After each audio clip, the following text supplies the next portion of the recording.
The Great Hall of the Galactic Council was filled with beings from every corner of the known universe.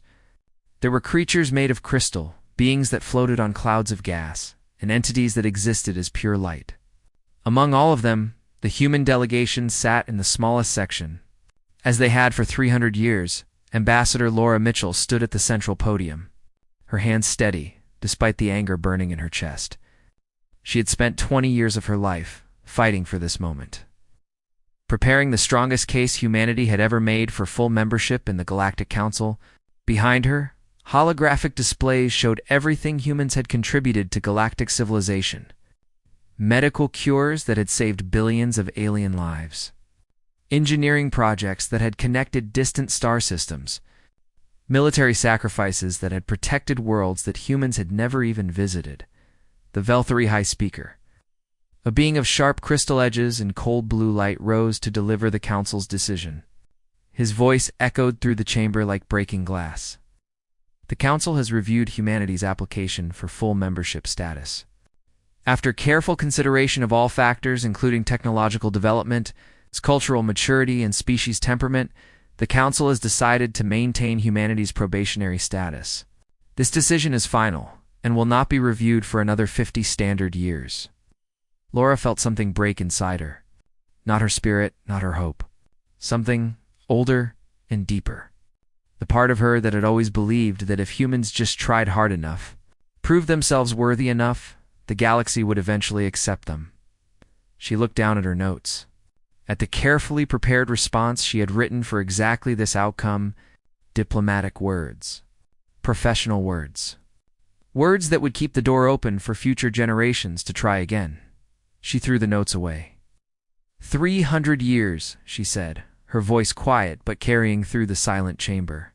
For 300 years humanity has served this council. We have bled for you. We have died for you. When the Devourer fleet threatened the Velthari homeworld, it was human ships that held the line. 12,000 human soldiers died so that your children could live. High Speaker. The Velthari shifted uncomfortably but said nothing. When the Thessani plague threatened to wipe out half the outer colonies, it was human doctors who worked without sleep for months to find a cure. When the Krellian raiders destroyed your trade routes, it was human engineers who rebuilt them. When your universities needed fresh ideas, it was human scholars who provided them. She paused, looking around at the assembled delegates. Some looked away. Others met her gaze with the same cold indifference they had always shown. And what have we received in return? Probationary status. The same classification given to species that have contributed nothing. The same rights as those who have never sacrificed a single life for the greater good. The Krellian delegate, a massive being covered in thick armor plates, let out a rumbling laugh. Humans always dramatize. You act as if you are special. You are not. You are simply young and loud. Laura smiled, but there was no warmth in it. You are right about one thing. We are young. Young enough to still believe in fairness. Young enough to think that hard work and sacrifice should mean something. Young enough to hope. She gathered her things slowly, deliberately, what we are learning. Today, we have learned our final lesson. She walked toward the exit, her delegation following in stunned silence. At the door, she paused and looked back at the chamber. Goodbye, she said simply, and then she was gone. The council delegates exchanged confused glances. They had seen human outbursts before. Emotional displays were common among the young species. But this felt different. There was a finality in her voice that unsettled even the oldest members. 3 days later, every human diplomatic vessel departed from council space without warning. The human embassy on the council homeworld was empty. Cleaned out overnight as if no one had ever lived there, Admiral. Benjamin Cole received the recall order, while his fleet guarded the most important trade route in the sector. For 15 years, his ships had protected council merchants from raiders and pirates. His crew had missed birthdays, weddings, and funerals to keep these shipping lanes safe. He read the message 3 times. Then called his senior officers to the bridge. We have received orders from Earth Command, he said, his voice steady. All human military forces are to withdraw from council space immediately. No exceptions. No delays. Commander Linda Price, his executive officer, stepped forward with concern on her face. Sir, if we leave, the Krellians will raid this sector within a week. The merchant convoys will be destroyed. I am aware of that, Commander. Sir, thousands of Council citizens depend on these supply lines. They will starve. Cole looked at her and she saw something in his eyes she had never seen before. Not anger, not sadness. Something closer to relief. For 15 years, we have protected them. And for 15 years, they have treated us like servants. They take our protection and give us nothing but contempt. He turned to face the view screen, where stars stretched out in every direction. The Council made their choice. Now, we make ours. Set a course for Earth. All ships. Maximum speed. As the human fleet departed, they passed a Council observation post. The officers there watched in disbelief as ship after ship jumped to faster than light speed. Heading away from Council space, one of them, a young Dasani, barely old enough for his position, sent a message to his superiors. The humans are leaving. All of them. What should we do? The response came hours later, filled with the casual dismissal that Council species had always shown toward human concerns. Do nothing. They will be back. They always come back. On Earth, Secretary General Daniel Young stood before the United Human Assembly, the governing body that represented all of humanity. The chamber was packed with representatives from every human colony, every space station, every outpost in the galaxy. Today, he said, we begin the greatest undertaking in human history. Not a war, not a conquest. Something far more difficult. He paused, looking out at the sea of faces before him.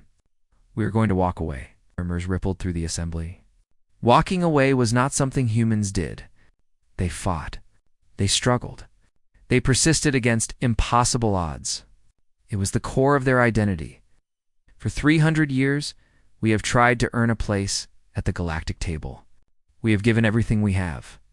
Our technology, our medicine, our lives, and what have we received? Rejection? Contempt? The constant message that we are not good enough will never be good enough, no matter how much we sacrifice. He gripped the podium, his knuckles white. No more. From this day forward, humanity walks its own path.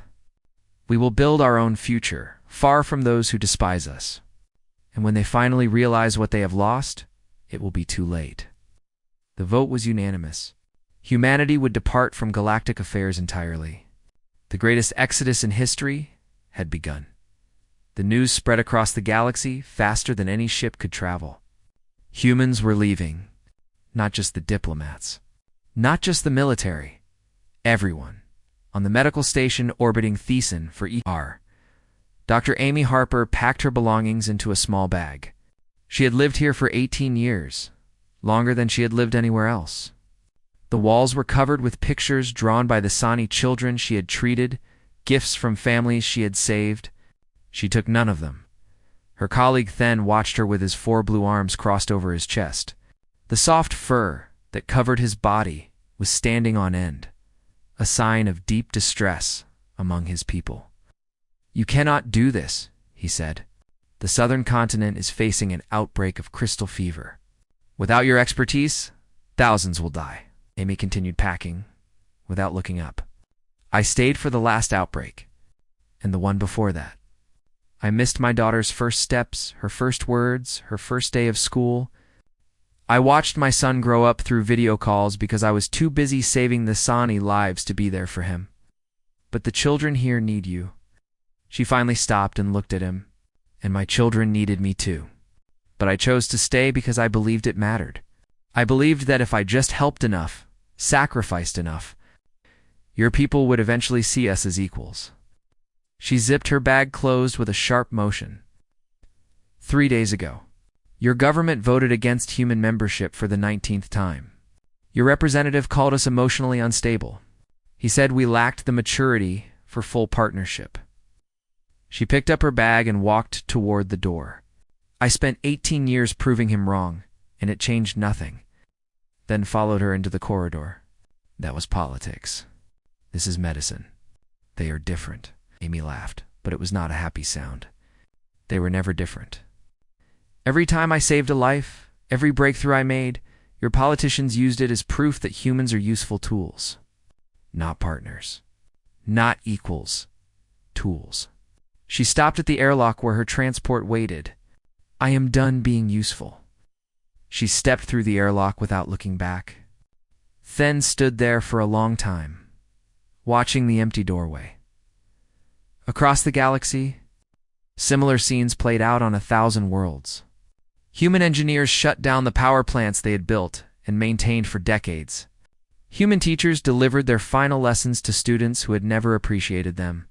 Human soldiers lowered their weapons and walked away from defensive positions they had held for generations.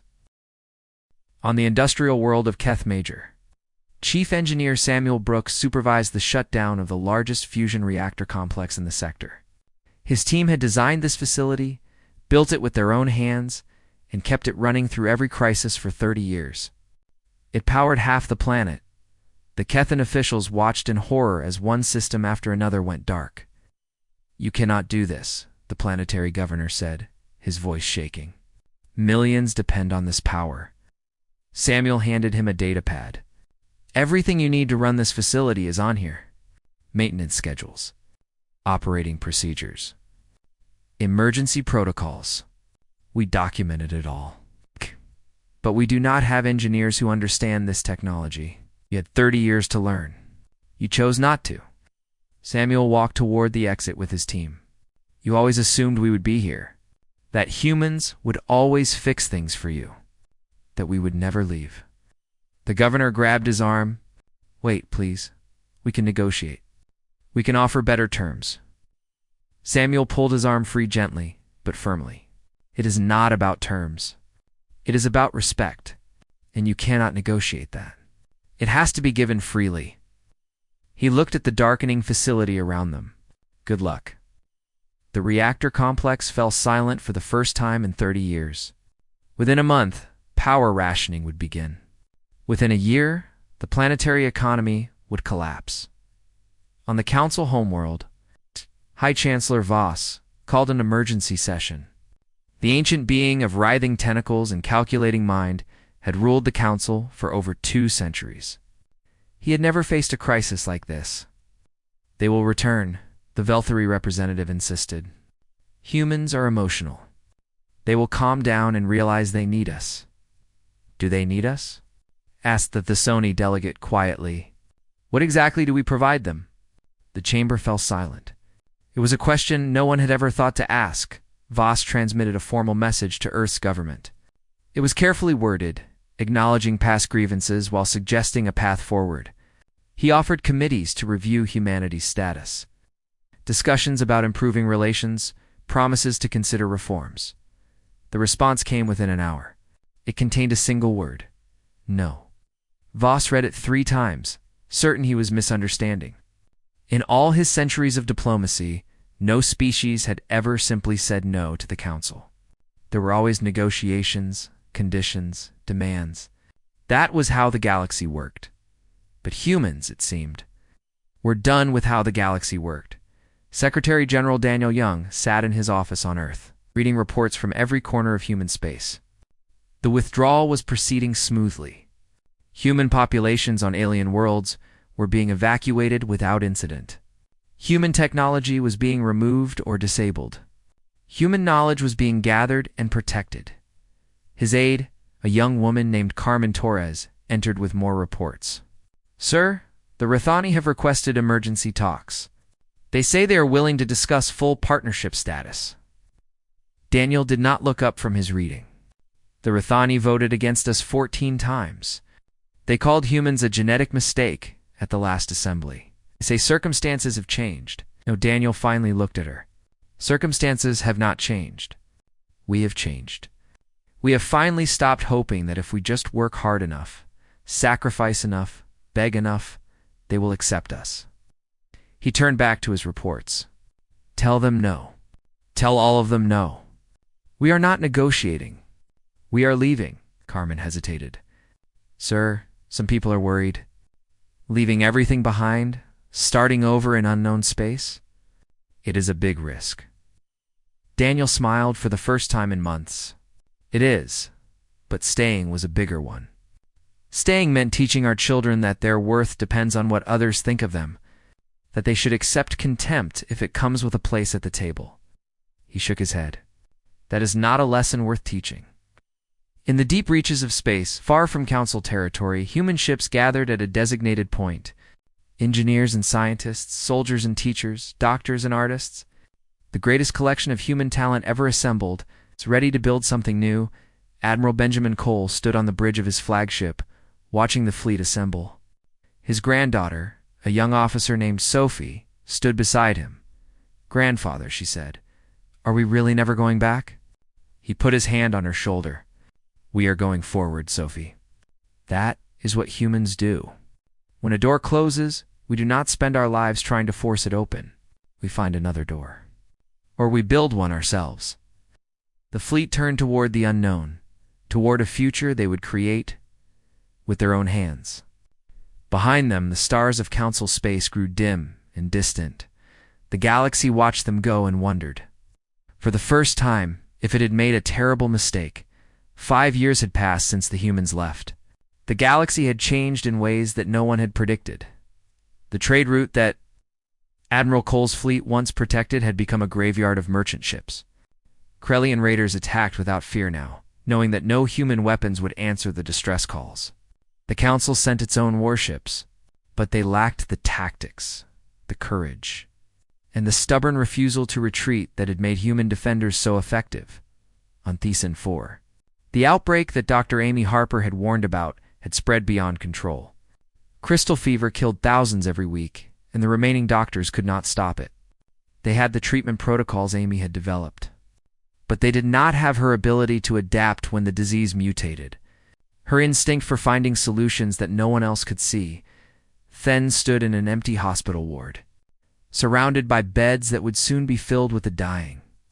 He thought about Amy often now. He thought about all the humans who had worked so hard, given so much, and received so little thanks. "We were fools," he said to no one in particular. "We had the greatest helpers in the galaxy, and we treated them like servants." On Keth Major, the lights had stopped coming on months ago. The fusion reactors that Samuel Brooks and his team had maintained for 30 years had finally failed completely. The population had been cut in half by the energy crisis. Those who remained lived in conditions that their grandparents would have found unimaginable. The planetary governor who had begged Samuel to stay was dead now, killed in the riots that followed the final blackout. His replacement was too busy trying to keep people alive to worry about blame or regret. But it was the Devourer fleet that showed the galaxy the true cost of losing humanity. The Devourers were ancient machines, self-replicating and endlessly hungry. They consumed planets for raw materials, growing stronger with each world they destroyed. For centuries, they had been held at bay by the combined might of galactic civilization, but human ships had always been at the front of that fight. Human tactics had won battle after battle. Human willingness to sacrifice, to hold the line when all seemed lost, had saved countless worlds. Without them, the defensive lines collapsed. In the first year after human departure, the Devourers consumed 3 worlds. In the second year, 7 more fell. By the 5th year, 17 planets had been destroyed, including the Thessany homeworld. Then was among the survivors, crowded onto refugee ships that drifted between stations that did not want them. He had lost everything: his home, his family, his purpose. All he had left were memories of a human doctor who had tried to help. In a species that had thrown that help away, the Galactic Council met in emergency session after emergency session. But nothing they did seemed to work. They lacked the innovation that humans had brought to every problem. They lacked the optimism that had driven human scientists to find solutions that others dismissed as impossible. Most of all, they lacked the hope that humans had carried with them everywhere they went. That quiet belief that tomorrow could be better than today. That problems could be solved if you just worked hard enough. High Chancellor Voss sat alone in his chambers, reading the latest reports of disaster and decline. His tentacles moved slowly. It's a sign of deep exhaustion in his species. He had ruled for over 2 centuries, guiding the galaxy through countless crises. He had always found a solution, always found a way forward. But this crisis was different. This crisis was of the Council's own making. His aide entered with another stack of reports. Chancellor, the outer colonies are requesting emergency food supplies. The agricultural stations have failed. Which agricultural stations? The ones designed by human engineers, Chancellor. We have been unable to maintain them. Voss closed his eyes. Every day brought new evidence of how deeply humanity had woven itself into galactic civilization.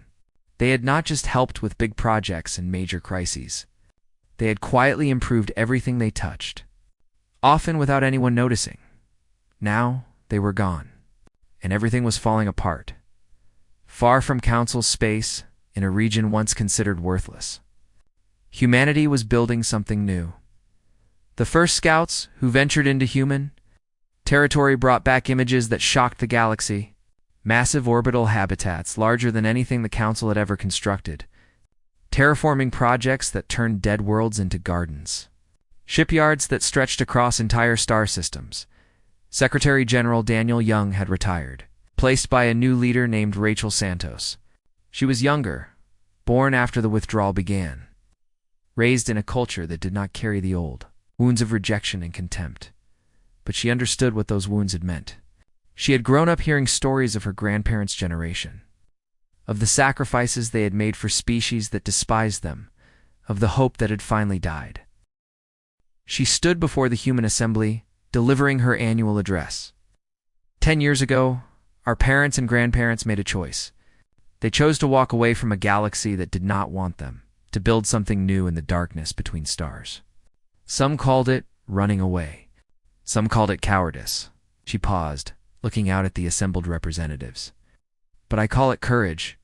The courage to say that our worth is not determined by others. The courage to demand better for our children. The courage to dream of a future where humans are not tools to be used, but partners to be respected. She activated a holographic display showing human territory.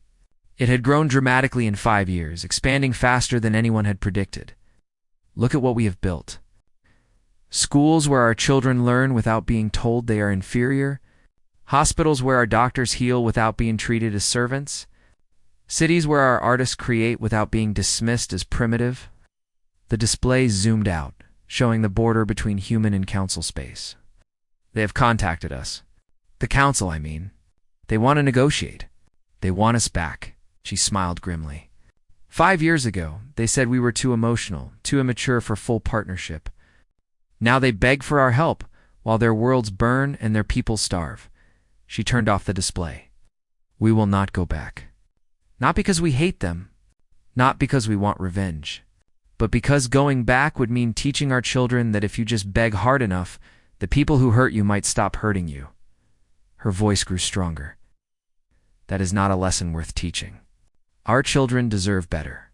They deserve to grow up, knowing that their worth comes from within, not from the approval of those who look down on them. Ow. She stepped away from the podium, let the council save themselves. We have our own future to build, in the halls of power across council space. Her words were replayed and analyzed. Some leaders called it arrogance. Others called it stubbornness. But quietly, privately, many began to wonder if humanity had been right all along. And in the refugee camps and failing colonies, among the common people who had watched humans work and sacrifice for generations, a different feeling was growing. Not anger at the humans for leaving, but shame at what the galaxy had done to drive them away. The galaxy was learning a lesson that humans had tried to teach for 300 years. That respect cannot be earned through sacrifice alone. It must be given freely, or it means nothing. But for many, the lesson had come too late. 15 years after the withdrawal, High Chancellor Voss made a decision that would have been unthinkable in his youth. He would go to the humans himself. The journey to the human border took 3 weeks in his diplomatic vessel. He traveled with a small crew and no weapons as the humans had requested. It was a gesture of good faith, though he knew it might not matter. The humans had refused every attempt at communication for over a decade. But things had changed. The Devourer fleet had been stopped at last, not by the Council's forces, But by a mysterious intervention at the Battle of Kareth Prime, ships of unfamiliar design had appeared without warning, destroyed the Devourer command vessels, and vanished before anyone could identify them. Everyone knew they were human ships. No one else in the galaxy had the technology or the courage to strike so precisely and disappear so completely. Voss hoped that this intervention meant the humans might be willing to talk. He was not certain what he would say to them. For centuries, he had viewed humans as useful but inferior, a young species that needed guidance and supervision. Now he was coming to ask for their help. His ship reached the border and stopped. Within minutes, a human vessel appeared, sleek and powerful. Its design unlike anything in the Council database. Captain Margaret Cole welcomed him aboard with professional courtesy. She was the granddaughter of Admiral Benjamin Cole, who had commanded the withdrawal fleet 15 years ago. Her eyes held the same steady calm that her grandfather had been known for. She led him through corridors that hummed with technology he did not recognize. The ship was clean and efficient, its crew moving with quiet confidence. These were not the desperate refugees he had expected. These were people who had built something to be proud of. They brought him to a conference room where Secretary General Nathan Webb waited. He was in his 50s, old enough to remember the withdrawal, but young enough to have spent most of his life in the new human civilization. "Chancellor Voss," Nathan said, standing to greet him. "I understand you have come a long way." "I have." Voss settled into a chair that had been modified to accommodate his unusual anatomy. A small gesture, but a thoughtful one. "Thank you for agreeing to meet." "We almost did not agree.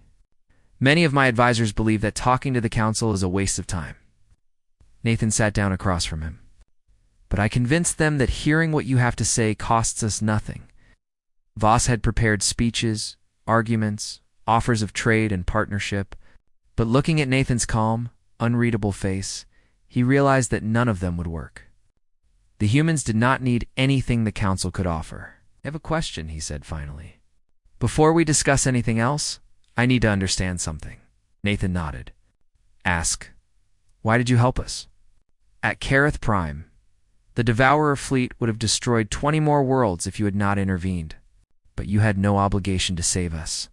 We gave you no reason to care about our survival." Nathan was quiet for a long moment. When he spoke, his voice was thoughtful. "The truth is, we argued about it for weeks. Many of our people said we should let the Devourers finish what they started, that the galaxy had made its choice when it rejected us, and now it should live with the consequences." He stood and walked to the viewport, looking out at the stars. "But in the end, we decided that was not who we wanted to be. We left the Council because we refused to be treated as tools. But if we stood by and watched billions die when we could have helped, we would be something worse than tools. We would be the kind of species that measures life by grudges and grievances." He turned back to face Voss. "We helped because it was right. Not because you deserved it. Not because we owed you anything. Just because we could, and because letting innocent people die would have made us less than what we want to be." Voss felt something he had not felt in centuries. Shame. Deep, genuine shame for how his people had treated a species capable of such grace.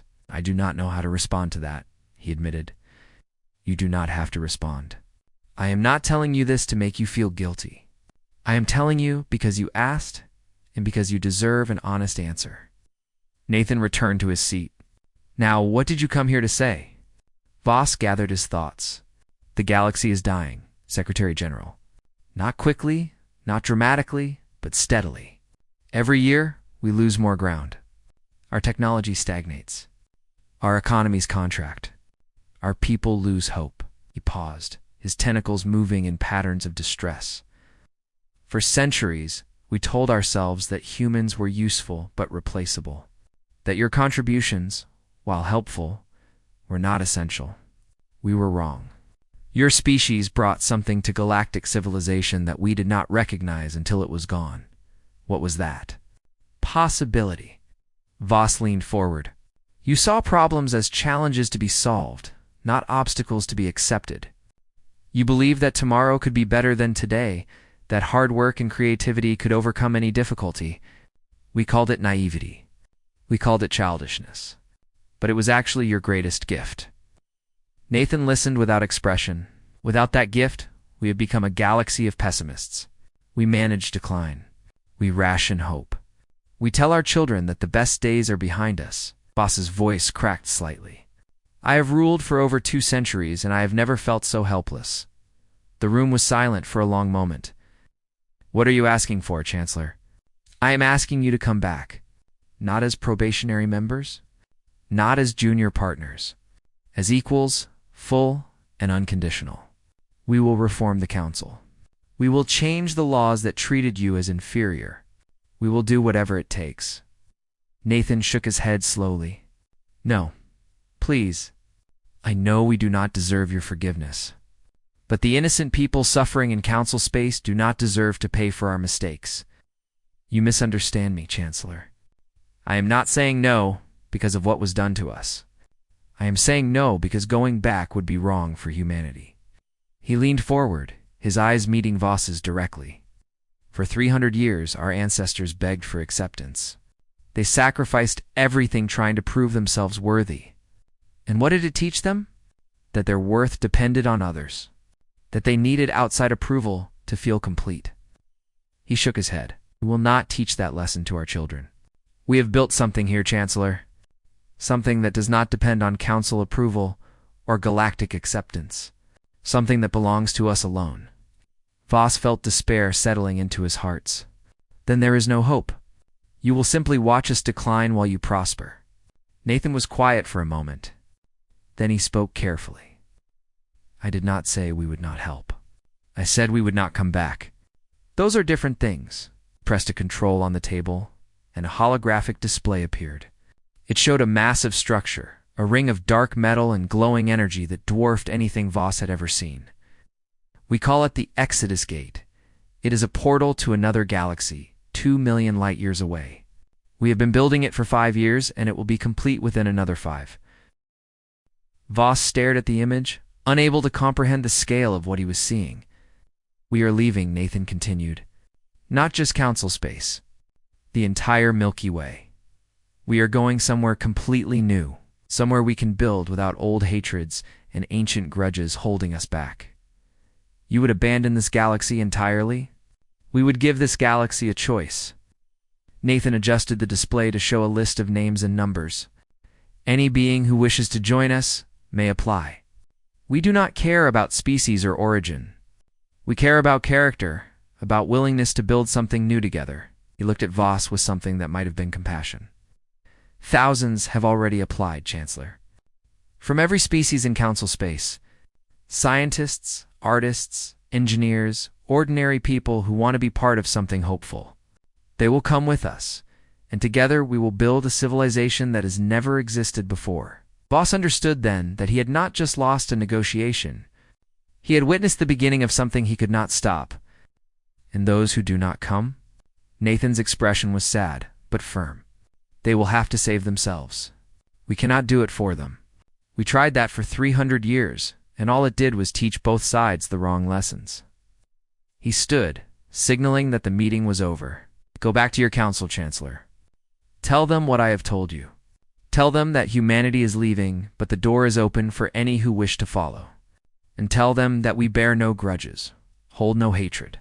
We simply choose to walk a different path.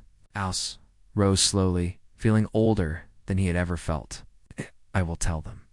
I do not know if they will listen. That is not our concern anymore. Nathan walked him to the door. Safe travels, Chancellor. And for what it is worth, I am sorry. Not for our choice, but for the fact that it had to come to this.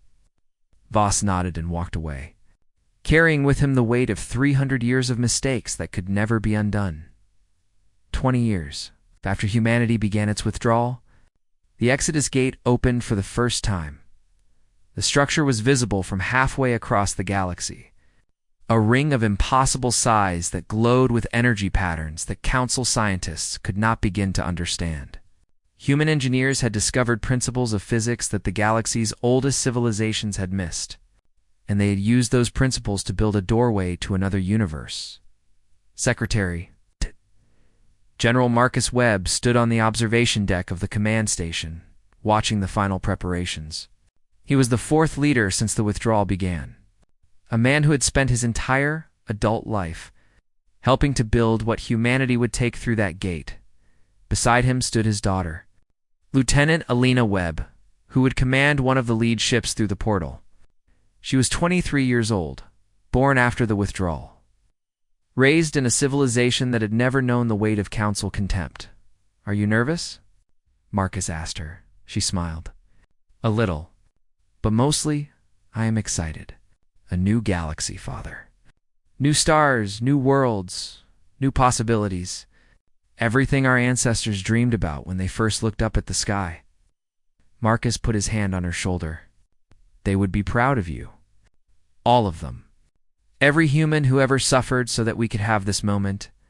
The communication system crackled to life. "Secretary General, we are receiving a transmission from Council Space. High Chancellor Voss requests permission to observe the opening." Marcus considered for a moment. Voss had been persistent in the years since their meeting, sending regular messages that ranged from pleas to threats to simple updates on the declining state of the galaxy. He had never given up hope that humanity would change its mind. Grant him a viewing frequency. He has earned that much. On his ancient ship, positioned at the very edge of human space, Voss watched the feed from the Exodus Gate with a mixture of awe and despair. His species lived for centuries, but he knew he was witnessing something that would never be repeated.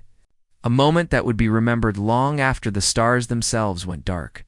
The transmission included a counter, showing the number of beings who would pass through the gate. The number was staggering. 4 billion humans, plus another 2 billion non-humans Wattower. O had chosen to join them. Scientists, artists, families, dreamers from every corner of the galaxy who had decided that the future lay not in the crumbling remains of Council Space, but in whatever lay beyond that ring of light. Among them was Then, the Thessoni doctor who had watched Amy Harper leave so many years ago. He had applied for passage 3 years ago, written a letter explaining why he wanted to come, confessing the guilt he felt for how his people had treated humanity. To his surprise, he had been accepted. He stood now in the cargo bay of a human transport ship, surrounded by refugees from a dozen species. They had nothing in common except a desire to start fresh, to leave behind the mistakes of the past and build something better. A human woman approached him, her uniform marking her as a ship's officer. "Dr. Then, I wanted to introduce myself. I am Commander Amy Harper. I believe you knew my grandmother." Then stared at her, unable to speak for a moment. The resemblance was unmistakable. The same kind eyes, the same steady hands, the same warm smile that had comforted so many patients on Thesan 4. "I did," he finally managed. "She was the finest doctor I ever knew, and the finest person." Commander Harper smiled. "She spoke of you too. She said you were the only one who ever thanked her." She extended her hand in the human gesture of friendship. "Welcome aboard, Doctor. We are glad to have you." Then took her hand, feeling tears forming in eyes that had not cried since his homeworld fell. "Thank you. For everything." At the observation deck, Marcus received word that all ships were in position. 4,000 vessels of every size. Carrying the hopes of 2 galaxies toward an uncertain future, he stepped to the microphone for the final transmission that would be heard throughout human space and beyond. "Citizens of humanity. Brothers and sisters of every species who have chosen to join us, this is the moment we have worked toward for 20 years. In a few minutes, the Exodus Gate will open, and we will take our first steps into a new galaxy." He paused, gathering his thoughts. "Some have asked why we are leaving, why we would abandon a galaxy where we spent 300 years, where we built so much, where so many of our ancestors are buried. The answer is simple. We are not running from something. We are running toward something." The gate began to glow brighter, its energy patterns shifting as the portal prepared to open. For 300 years, we tried to earn a place in this galaxy. We sacrificed, we struggled, we gave everything we had, and we were told it was not enough, that we would never be enough. That lesson poisoned us, made us believe that our worth depended on the approval of those who despised us. He looked out at the gathering fleet. Today we leave that lesson behind. We go to a place where no one will tell us we are too young, too emotional, too unpredictable. A place where our children will grow up knowing that their worth comes from within, not from the judgment of others. A place where we can finally be free. The gate opened. There was no sound in space, but everyone watching felt something. A vibration in their souls as reality itself bent to allow passage between galaxies. Through the ring, they could see stars that no being in the Milky Way had ever observed. Lights from a galaxy that had existed for billions of years without ever knowing that humanity was coming. This is not goodbye, Marcus continued. The door remains open for any who wish to follow. We carry no grudges.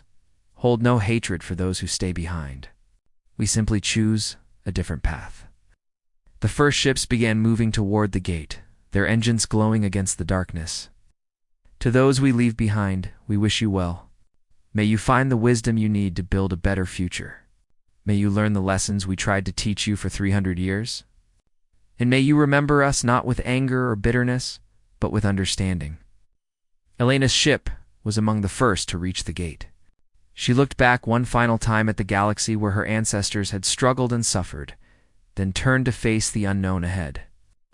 Forward, she said quietly. Always forward. Her ship passed through the gate and vanished from the Milky Way forever. One by one, the other ships followed. Families who had waited years for this moment. Scientists eager to explore new frontiers. Artists dreaming of new inspirations. Ordinary people who simply wanted to be part of something extraordinary, then watched through a viewport as the Milky Way grew smaller behind them, its familiar spiral shape fading into a single point of light. He thought of his homeworld, destroyed by the Devourers. He thought of his people, scattered and broken across refugee camps.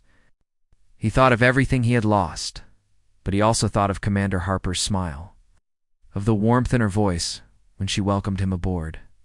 He thought of the humans around him, working side by side with beings from species that had once despised them, building a future together. Maybe this is what Amy was trying to show us, he thought. That worth is not measured by what others think of you. It is measured by what you do when you finally stop caring about their approval. On the observation deck, Marcus watched the last ships approach the gate. The counter showed that nearly all 6 billion travelers had passed through. Only a few hundred remained. His daughter's voice came through the communicator. "Father, your ship is ready. It is time." Marcus took one last look at the galaxy he was leaving behind. He thought of his great-grandparents, who had believed so strongly that humanity would eventually be accepted. He thought of the generations who had suffered and sacrificed for a dream that would never come true. "We did not fail you," he said quietly. "We just found a different way to succeed." He walked to his ship and did not look back. The last vessel passed through the Exodus gate. The portal began to close behind them. In council space, Voss watched the ring of energy fade from brilliant white to dull gray, until finally it was just dead metal floating in empty space. The humans were gone, and with them they had taken the future. Voss sat in silence for a long time, thinking about all the chances that had been wasted, all the moments when a simple act of respect might have changed everything. He thought about the council chamber where Laura Mitchell had walked out 20 years ago, about the contempt that had driven her away. It is too late now, he thought. Too late to fix what we broke. Too late to take back what we said. Too late to become the galaxy we should have been. But somewhere, the galaxy 2 million light-years away, humanity was beginning again, building a civilization where worth was measured by character, not by age, where strangers were welcomed, not feared, where the lessons of the past would guide the future instead of haunting it. And maybe, Voss thought, maybe in 1,000 years, when the council has finally learned what we should have known all along, we will find a way to reach them. We will cross that impossible distance and ask for forgiveness we do not deserve. Maybe they will give it to us. They were always better at forgiveness than we were. Or maybe they will simply smile and welcome us as equals. It's the way they always wanted to be welcomed. Either way, humanity had one. Not through war or conquest, but through something far more powerful. The courage to walk away from those who would not see their worth, and the wisdom to build something better. The galaxy they left behind would never be the same. And the galaxy they found would become everything they had ever dreamed. That was the human way. That had always been the human way. Forward. Always forward. Into the light.